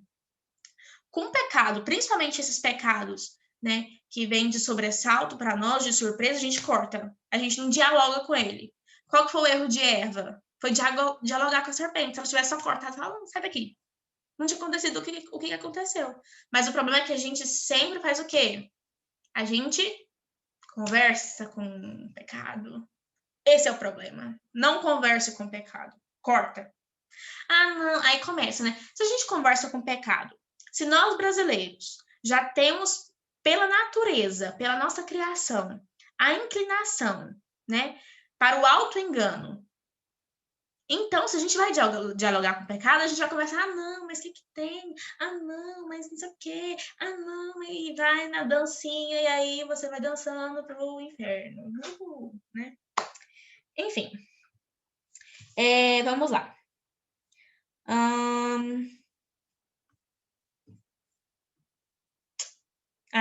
Porque, por pouco lugar que lhe demos, se faz senhora de toda a praça. Então, gente, desculpem os sanguíneos de plantão, mas o pecado é que nem sanguíneo. dá um pouquinho de liberdade, ele já é dono de tudo. Brincadeira, gente, brincadeira, sanguíneos. Mas o pecado, ele é muito assim. Se dá um lugarzinho, se só abriu a janela, ele já é dono da casa. Entendeu? Você nem abriu a porta, você só abriu a janela, ele já é dono da casa.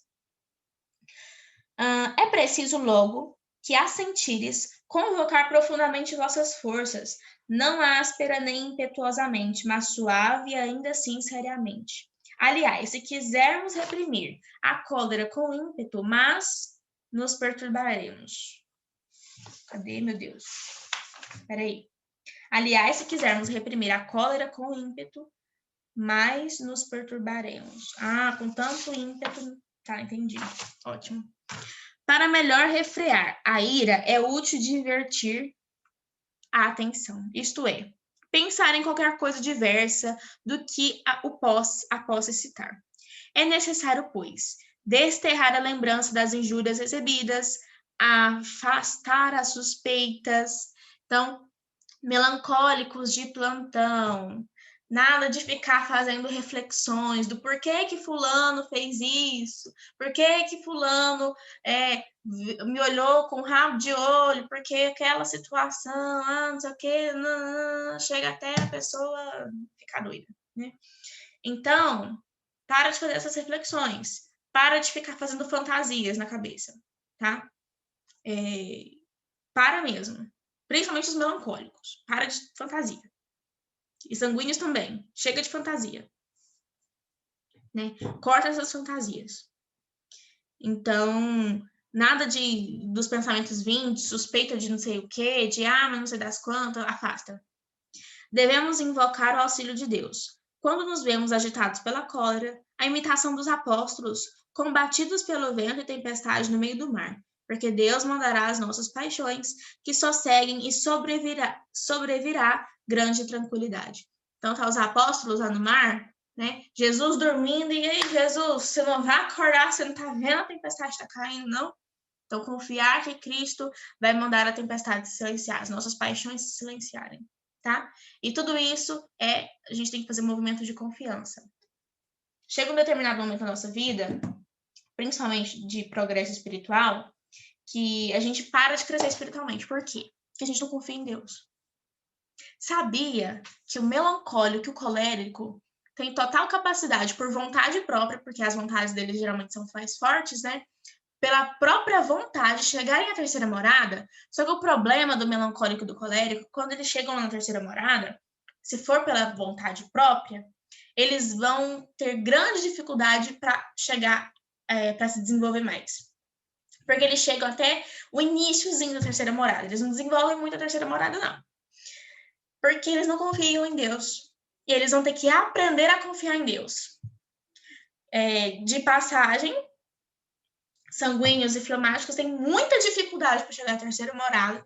Mas se chegarem à terceira morada, pode ser que eles progridam mais rápido que melancólicos e coléricos. Depois que eles chegam à terceira morada. Ótimo. Quando a cólera excita em nós sentimento de ódio, rancor ou vingança, é possível curá-los radicalmente com outro remédio que não seja a caridade fundada no amor de Deus. É caso, então, de nos lembrarmos que somos todos filhos do mesmo Pai Celestial, incorporados no mesmo Cristo, chamados à mesma felicidade eterna, e que estas grandes verdades são incompatíveis com qualquer sentimento de ódio. Assim, pois, recordaremos as palavras do Pai Nosso. Perdoai-nos as nossas ofensas, assim como nós perdoamos a quem nos tem ofendido. Gente, se a gente rezar um Pai Nosso por dia, uma Ave Maria por dia sequer, bem refletida, vai fazer com que a gente, assim, nos livre de muitas situações pecaminosas. Muitas. Mas a gente sabe que a gente precisa rezar ao mínimo 1 hora por dia. Né? E como desejamos vivamente receber o perdão divino, de mais bom grado, perdoaremos os nossos inimigos. Não esqueceremos os exemplos de Cristo Senhor nosso, chamado a Judas, seu amigo, ainda no momento da traição, orando do alto da cruz pelos próprios verdugos, e perdir-lhe-emos ânimo para esquecer e perdoar. O que é verdugo? Verdugo são pessoas, digamos, são aquelas pessoas, antigamente, né, que eram especializadas em fazer os maus tratos, né? Então, esses eram os verdugos. Cadê agora?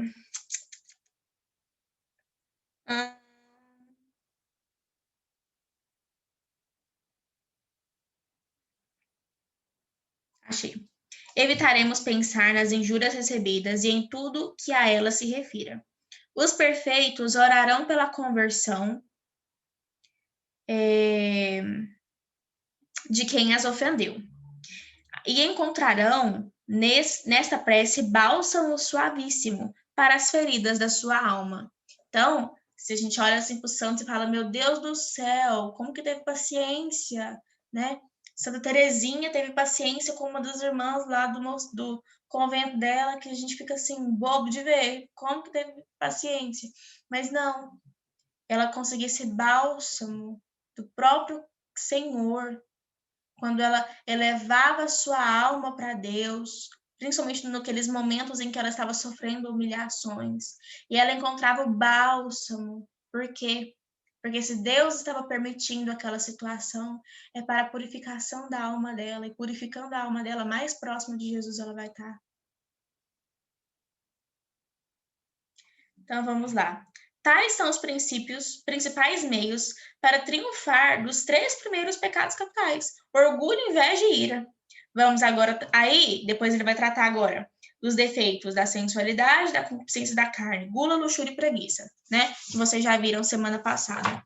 E aí agora já são 9h07, eu vou falar rapidinho sobre a avareza, que está aqui. Artigo 3º, no meu compêndio, página 460. A avareza está em conexão com a concupiscência dos olhos, né? A primeira concupiscência. São 3 concupiscências. Quando nós temos o pecado, como a gente tem o pecado, a gente não tem, né? Como nós temos os resquícios do pecado original, um desses resquícios é a tríplice concupiscência, que é a concupiscência dos olhos, a concupiscência da carne e a soberba da vida. A avareza está ligada à concupiscência dos olhos. Aí ela vai falar da natureza. A natureza, vamos lá, da avareza. É o amor desordenado dos bens da terra. Para mostrar onde se encontra a desordem da avareza, importa recordar primeiro o fim para que Deus deu ao homem os bens temporais. Então, isso também serve como remédio, né? Uma pessoa que é muito avarenta, ela vai ter que olhar para os bens, né? E por que Deus criou aqueles bens, né? Por que Deus criou, não sei, as pedras preciosas, né? Por que Deus criou os animais? Por que Deus criou, não sei, por quê? Vocês vão fazer essas perguntas. O fim que Deus se propôs é duplo: a nossa utilidade pessoal e a dos nossos irmãos. Os bens da terra são-nos concedidos para ocorrerem as necessidades temporais do homem, tanto da alma como do corpo, para conservarem a nossa vida e a dos que dependem de nós e para nos darem meios de cultivarmos a inteligência e demais faculdades. Então, os bens materiais, né, os bens da terra, eles são para que nós possamos cultivar a inteligência e as demais virtudes. Presta bem atenção nisso, né?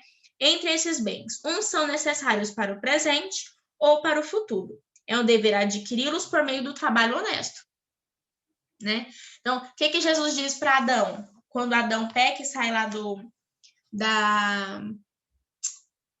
Éden, né? Agora você terá de trabalhar para conseguir, né, o seu sustento. Então, nós precisamos trabalhar para conseguir o nosso sustento. O trabalho dignifica o homem. Então, na Bíblia mesmo fala isso. Eu só não lembro se é Evangelho, se é Antigo Testamento, mas fala, aquele que não trabalha não tem direito à comida, não tem direito a prazer, não tem direito a nada. Só não fala com essas mesmas palavras, né? Mas diz mais ou menos isso. Os outros são úteis para aumentar gradualmente os nossos recursos, assegurar o nosso bem-estar ou dos outros, contribuir para o bem público, favorecendo as ciências ou as artes. Não é proibido desejá-los para um fim honesto, contanto que se reserve uma parte para os pobres e para as boas obras. São-nos também dados estes bens para socorrermos os nossos irmãos que estão na indigência. Então, aquela regrinha, né? Quem já ficou com curiosidade, eu acho que, ou quem já fez aquelas provas de Detran para conseguir carteira e tudo, eles sempre falam assim: os caminhões devem proteger os veículos de maior porte, que não são caminhões, né? Caminhonetes. As caminhonetes servem, sei lá, caminhões servem e ônibus, né, servem para proteger as caminhonetes, esses carros maiores. Os carros maiores servem para proteger os carros menores. Os carros menores são para proteger os veículos menores, né, motos, bicicletas e tudo. E esses outros veículos e também os carros são para proteger os pedestres. Então, a mesma coisa, digamos assim, nessa questão dessa escala de classes sociais, né? As pessoas mais ricas, elas têm como um dever de caridade mesmo para com os próximos, cuidar daquelas pessoas que não têm condições nenhumas. Enfim. Cadê? Devemos dispor... tá. Somos, pois, em certa medida, tesoureiros da providência, e devemos dispor do supérfluo para assistir aos pobres. Então, por exemplo, dízimo da igreja, aqueles 10%, é para sustentar a nossa igreja. Olha o tamanho daquele santuário, gente. A gente precisa ajudar a igreja, né? E não só a igreja, mas dar cestas básicas, né? Ajudar as pessoas que realmente precisam. Igual tantas comunidades por aí que são assim, que vivem da providência, tantos missionários vivem da providência, né? Tantas congregações religiosas que realmente têm voto de pobreza, vivem da providência, vivem das nossas doações, das doações da própria igreja, né? Enfim. Então precisam de nós. Vamos lá. Agora, já nos é mais fácil mostrar onde se encontra a desordem no amor dos bens da terra. Está muitas vezes na intenção. Deseja-se as riquezas por si mesmas, como fim ou por fins intermediários que se erigem em fim último. Por exemplo, para alcançar prazeres e honras. Parar ali, não encarar a riqueza como meio de agenciar bens superiores. É uma espécie de idolatria. O culto do bezerro de ouro. Não se vive mais que para o dinheiro. Não dá para servir dois senhores. Ou se serve a Deus ou se serve o dinheiro. Então, nós não podemos desejar os bens da terra se for apenas para o nosso prazer e para as honras. Não dá, isso é avareza. Só o desejo, gente, o desejo mesmo, tá? Manifesta-se ainda na maneira de as adquirir. Procura-se com avidez por toda espécie de meios, com prejuízo dos direitos de outrem, com danos da saúde própria ou dos empregados, por meio de especulações temerárias, com risco de perder o fruto das próprias economias. Então, se as pessoas, por exemplo, que jogam muito na bolsa de valores, são muito gananciosas, né? E aí perdem tudo por conta de uma jogada mal que achou que ia conseguir mais dinheiro ainda e perde tudo, né? Quantas pessoas já isso não aconteceu? Não só na bolsa de valores, nesses jogos que tem por aí, esses jogos que não são lícitos, né? Que agora são considerados crimes, né? Esses jogos aí que as pessoas perdem tudo, né? Elas dão a própria vida praticamente para ver se consegue se ficarem ricas e aí perdem tudo, né? É uma coisa horrorosa. a próprio custo da própria saúde, da saúde das pessoas próprias da sua família também, né? O prejuízo das outras pessoas. Pensa só um pai de família, ficar fazendo jogos, perde tudo, como é que fica a família dele? Né? Aparece também na maneira de usar deles. Só se despendem de má vontade com mesquinhez, o que se quer acumular, para maior segurança ou para gozar da influência que dá a riqueza. Não se dá nada ou quase nada aos pobres, e às boas obras. Capitalizar, eis o fim supremo que se procura todo o transe. Alguns chegam, deste modo, a amar o dinheiro como ídolo, a ferrolhá-lo no cofre e apalpá-lo com amor. É o tipo clássico do avarento. Então, tem até uma determinada, eu não lembro quem fala, não me lembro mesmo, mas diz que dependendo da quantidade, né, se essa pessoa já é considerada rica, né, ela só pode se enriquecer mais, né, é aconselhável que ela só pode se enriquecer mais se ela for herdeira, sei lá, se algum parente morreu e ela por herança mesmo, sabe? Herdar mais dinheiro. Mas uma pessoa que busca o progresso espiritual, que busca o céu, ela não, além dela não ter tempo para ficar fazendo coisas para ficar se enriquecendo mais, ela sabe que aquela riqueza toda não vai ajudá-la em nada, a não ser que essa pessoa queira se enricar, mas se enricar no sentido de ajudar os pobres. Mas se a pessoa já é rica, por que ela vai enricar mais? Mesmo a pessoa já sendo caridosa, já doando para os pobres, já doando para a igreja, doando tudo, ainda continua rica, por que ela vai enricar mais? Então tem várias outras coisas de moral que a gente tem que estudar mais sobre isso, né? Este defeito não é geralmente o dos jovens, que ainda levianos e imprevidentes não pensam em capitalizar. Há, contudo, exceções entre os caracteres sombrios, inquietos e calculadores. Geralmente os coléricos têm um disso. Colérico, às vezes já está com uma certa idade, assim, já tem a avareza e já quer, assim, já é muito apegado aos bens da terra e já começa a capitalizar, a ter economias, né, e tudo. E não só economias, né, vira um avarento mesmo, ambicioso. Na idade madura ou na velhice é que se manifesta. Então é que se desenvolve o temor de vir a passar míngua. Tem medo de passar necessidade. Fundado por vezes no receio das doenças ou dos acidentes que podem produzir a impotência ou a capacidade de trabalhar. Então, às vezes, a pessoa, né, vai ficando cada vez mais...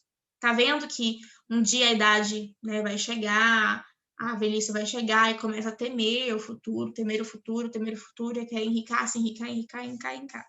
Aí vem aquela parábola do homem rico, que teve toda uma plantação, plantou um monte de cereais, recolheu todos esses cereais, viu que o seu silo, né, o lugar onde ele armazenava esses cereais, estava muito pequeno, mandou quebrar e construiu outro para poder viver agora até para o resto da vida dele com aqueles cereais que ele tinha guardado. E aí Deus, né, fala, nessa mesma noite você morrerá.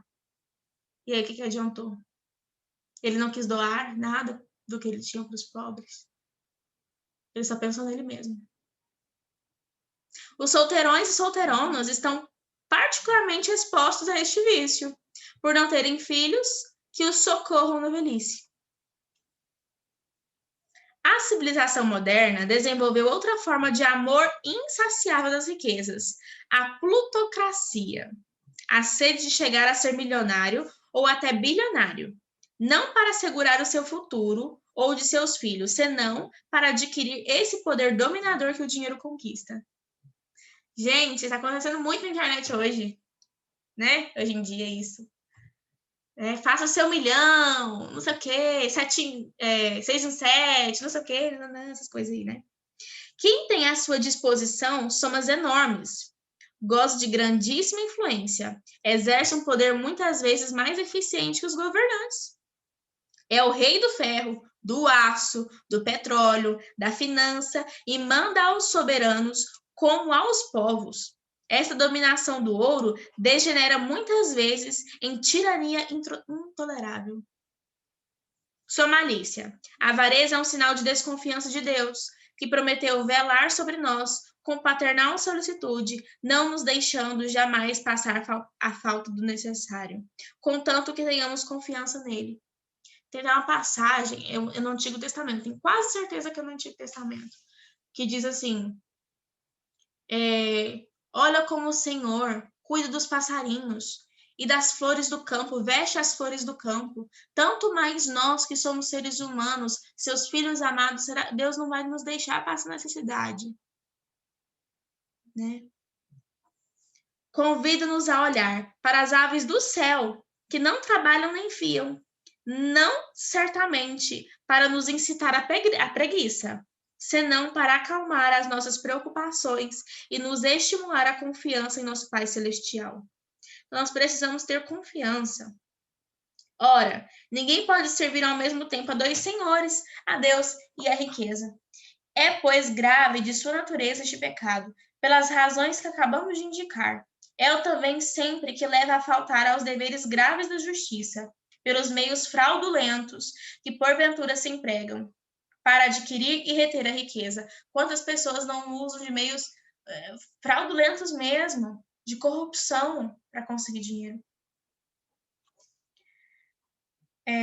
Quando se não dão esmolas necessárias da religião, da caridade, quando não se dão esmolas necessárias, da religião, quando alguém se deixa de tal modo absorver pelos negócios que menospreza os deveres religiosos.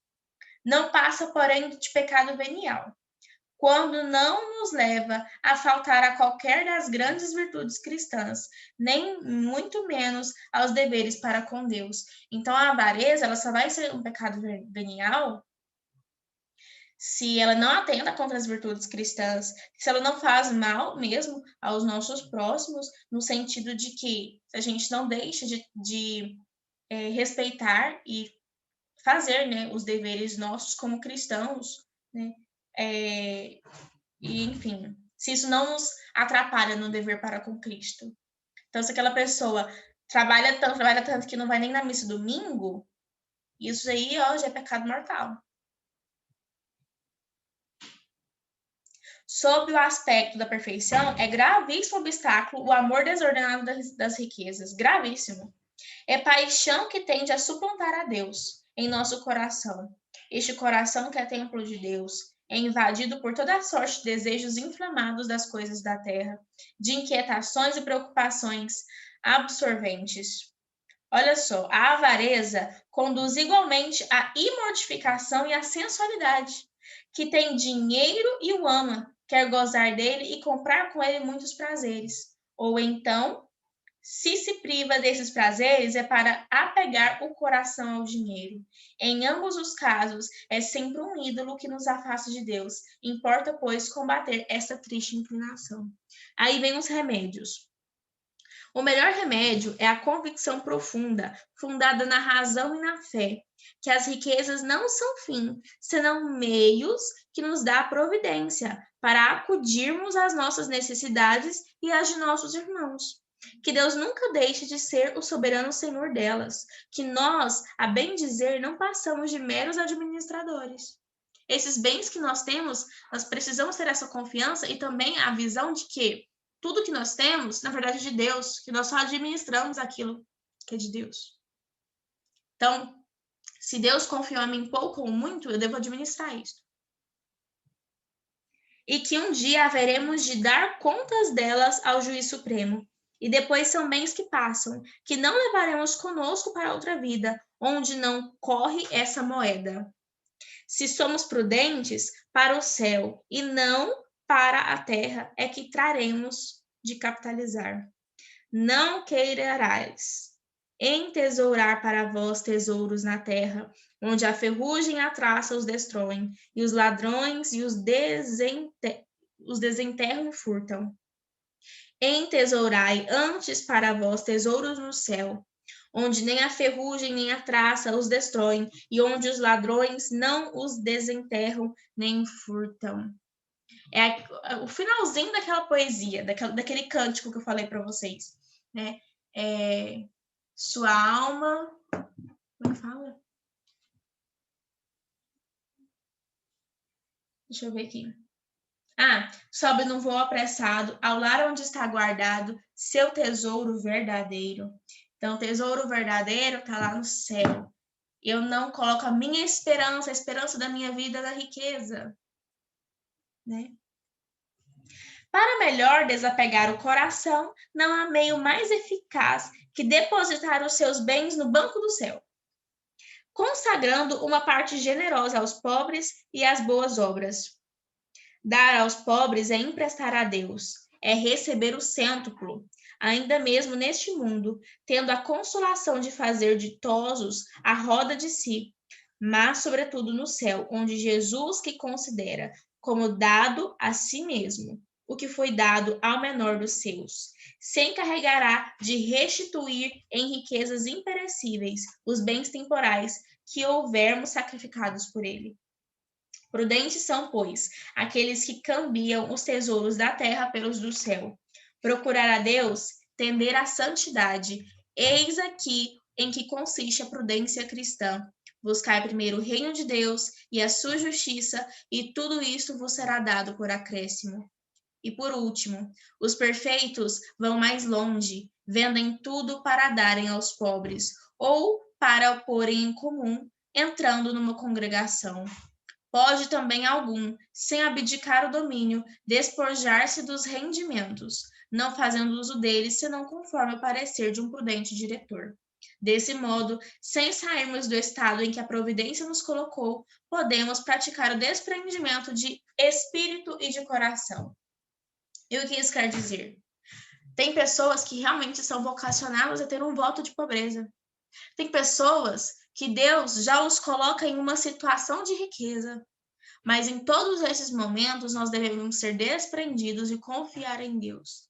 Se é rico, tomar conta dos pobres. Se é pobre, confiar na providência de Deus. E sempre confiar na providência de Deus. E aí, ele tem um último texto para fazer uma conclusão sobre os pecados capitais. E assim, a luta contra os 7 pecados capitais acaba de ai meu Deus, essa palavra é difícil. Desarraigar em vós as tendências más, que resultam da concupiscência.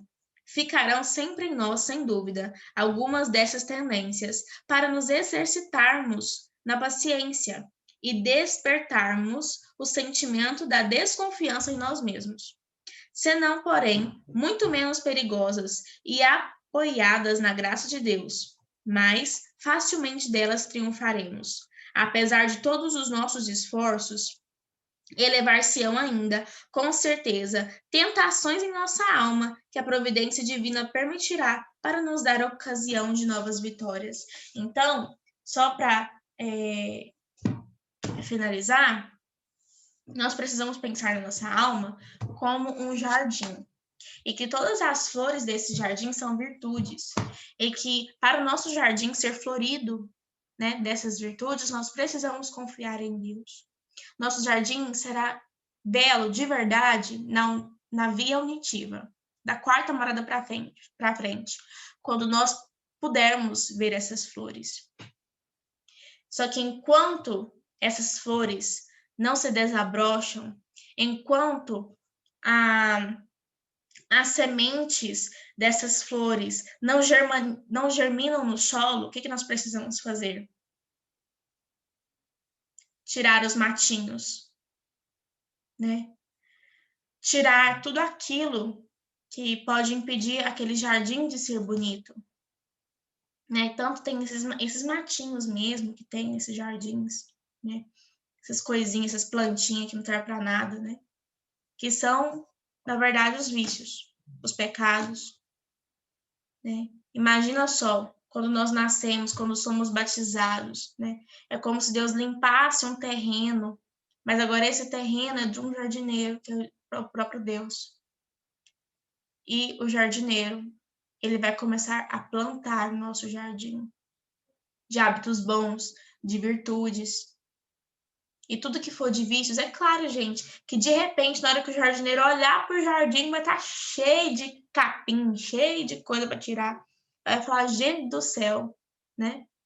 É claro que nosso jardineiro, por excelência, que é Cristo, nunca tira os olhos de nós. Mas nós, por muitas vezes, por vontade, deliberadamente mesmo, nós nos apegamos ao mal, nos apegamos ao pecado. Mas pensemos na nossa alma como um jardim. Para que as plantas, as flores possam germinar, existe algo doloroso. A germinação dessas plantas é dolorosa. Ou mesmo que se cave um buraco naquele jardim para colocar uma rosa, por exemplo, mas é doloroso. Então pensemos muito nisto. Vamos refletir essa semana sobre esse jardim que nós somos, tá bom? Alguém tem alguma dúvida?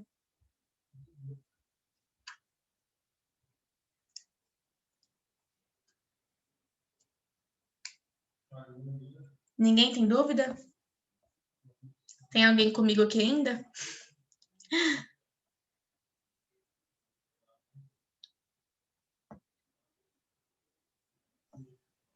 Tá ok? Então, ótimo. Vamos rezar para nós finalizarmos. Quem tiver dúvida pode me mandar mensagem, tá bom? E melhor ainda seria se vocês lessem sobre os pecados veniais, sobre os pecados capitais no compêndio, tá bom? Então é isso, meninos. Qualquer dúvida pode conversar comigo, pode conversar com o Guilherme também, tá? Então vamos rezar. Glória ao Pai, ao Filho e ao Espírito Santo, como era no princípio, agora e sempre. Amém. Ave Maria, cheia de graça, o Senhor é convosco.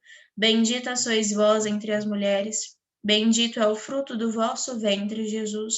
Santa Maria, Mãe de Deus, rogai por nós, pecadores, agora e na hora de nossa morte. Amém. Em nome do Pai, do Filho e do Espírito Santo. Amém. Até semana que vem, meninos.